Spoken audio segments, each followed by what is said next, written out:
and welcome to the GSMC Chip Shot Football Podcast, brought to you by the GSMC Sports Network. I'm your host, Manny Maradiege. Welcome today to the show on July 4th. Happy 4th of July to anybody that is watching this show. Hopefully by the time you guys are watching this, you're enjoying yourselves, having a burger, spending time with friends, having an adult beverage if you're over 21 years old, whatever the case may be, pairing it up with this show. I can't think of a better way to spend 4th of July. But on today's episode, we're going to talk a lot about the NFC and some of the things going on in them and just around the NFL in general. Starting off with another update on Brandon Aiyuk and his contract situation. What did the latest reports say on where the negotiations stand now this week? Then, if you guys didn't catch the premiere of Hard Knocks, the offseason version, talking about the New York Giants, we're going to discuss the first episode and some pretty wild statements that were made. I'm going to go pretty in-depth and probably be pretty emotional about it, so we're going to go talk about that, and also talking about some of the teams that I believe can go from worst in their divisions last year to potentially first in 2024. Who has the best chance of doing that? I will discuss that later in the show, but before I get started, if you guys have any questions or comments, use the tip and donations link, gsmcpodcast.net. By using that link, I'm able to see your question or comment, and that way I'll acknowledge it, read it on air, and get your guys' thoughts on anything. It's a massive help for this show and also the network, so please, if you would, use the tip and donations link, gsmcpodcast.net, whenever you have a question or a comment that you want to make. But in saying that, to the first topic, another chapter in this Brandon Aiyuk saga. Last Monday, Brandon Aiyuk requested to have a sit-down meeting with 49ers personnel to talk more in depth about getting an extension done. You know, I talked about it on this show, and I figured it was going to be sort of this last meeting, a final face-to-face showdown between Aiyuk, his representatives, and the 49ers on how can we move forward, what can we do to progress this deal into something that benefits both of them by staying on the 49ers, or maybe start thinking about further steps away from splitting from each other. So that happened last Monday, and these negotiations, after they were had, a lot was being said that the negotiations were great. A lot of reports said it was a lot more positive and that both parties were in the same boat, same idea that they wanted to have Brandon Aiyuk on the team, that being the 49ers. They wanted to move forward with the idea that Brandon Aiyuk will play for them in 2024. The meeting went great, according to some reports from Tom Pelissero. So that was one thing. That was last week. But if you go back to the clips from the pivot, if you guys haven't watched that, I highly recommend it to watch that episode on Brandon Aiyuk. But Aiyuk did emphasize that he did want to stay on the 49ers, which is the overarching theme of these negotiations. Aiyuk would ideally want to stay there, and it's not like he's pushing for a trade right now. There's been no inclination of that up until this point, so he did say he wanted to be on the 49ers. That's why I think, nothing's being made too drastic right now, but he was open to the Washington Commanders and also the Pittsburgh Steelers. With that in mind, after the meetings, the reports that followed were pretty positive, and moving on from those meetings, or from that meeting and from those reports, now we get a new, fresh report coming from the negotiations that happened last week, and this time it was from NFL Network's Mike Garafolo, and he said on the topic that, he said, for Aiyuk and the 49ers, they had conversations recently, obviously with the meeting. They are no closer to a deal, from my understanding, but they are also no closer to a trade request. That's never been something that he has explored in this case. And I think the quote is what it is in itself. It's a statement from Mike Garafolo saying something but also not saying too much at the same time, except for that last part that I found really interesting when he says that's never been something that he has explored in this case.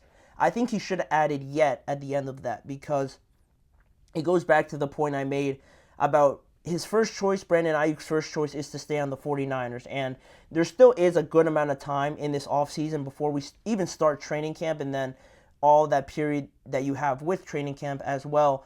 he's not rushing to get out the door right now. I agree with that feeling that Brandon Aiyuk is pretty content right now. There's no real movement. It's not like Brandon Aiyuk walked away angry or upset with that. That's not what the report said, but I think he's content right now because he wants to be on the 49ers. But there is always that chance, at least in my mind, that this could get to a point where it comes to a point where Aiyuk can only, I guess, listen to the same rebuttal, same statement coming from the 49ers until he realizes that I'm going to have to ask for a trade or else this is just going to keep repeating itself. They're not going to move, and quite frankly, he's trying to play. He's trying to earn himself a massive deal, and by taking a year off or holding out into the season, it does hurt his chances a little bit if it's an extended holdout. We saw it last year a little bit with Chris Jones. He sat out the first game, and it definitely helped that they lost at home to the Detroit Lions.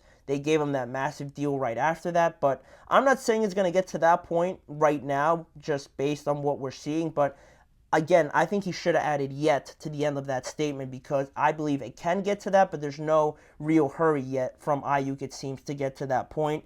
And also just, I saw something also on this topic, on these reports, that the idea that nobody wants to offer Brandon Aiyuk $29-30 million that he allegedly is asking for, because if some other team was willing to give him that contract, he would have already, we've already would have seen some trade talk, some more in-depth look into some teams that are willing to trade for him. I don't agree with that so much. I think more so it's the 49ers' high asking price that is really keeping teams away from coming up to the 49ers and offering anything, because they know that, one, it's going to be a lot. They're going to be asking for a lot, maybe a couple first-round picks. I wouldn't do that, but I wouldn't be surprised if they did ask for a couple, or just a couple picks in general, high picks overall. And you also have the idea that with Brandon Aiyuk mentioning the Steelers and the Commanders as one or as two of his preferred options, not to say that he can't be open to anywhere else, but when teams see that in combination with the high asking price from the 49ers, it gives them a little bit more doubt whether or not to approach the 49ers, because you feel that Brandon Aiyuk would really want to play, obviously, with Jaden Daniels. I think that's the favorite to land him if he doesn't return to the 49ers. So teams, knowing that, don't want to almost waste their time in that negotiation if they approach. They already have a high asking price, and if you work yourself somehow through that, Aiyuk really isn't 100% in on the situation, depending on what team it is. I'm not saying he won't be open, but according to what he said, mentioning only two teams, it seems like that could be an option where teams find themselves being a little bit more hesitant because of what Brandon Aiyuk said, and just more on the idea that there hasn't been any more movement towards an extension. There's been no movement towards the trade.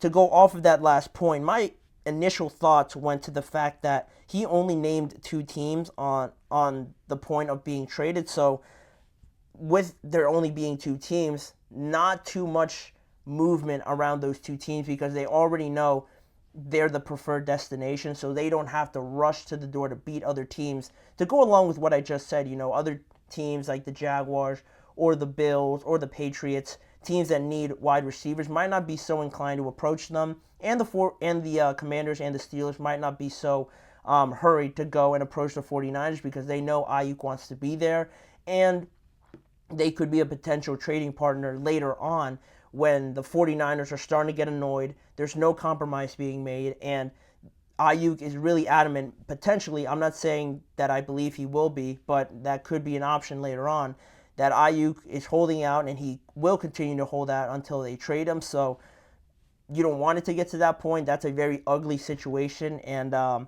both parties end up losing. But in that point, with the Commanders and the Steelers being the preferred destination, they're not so rushed to go up to the 49ers and say, oh, we're willing to give you this right now.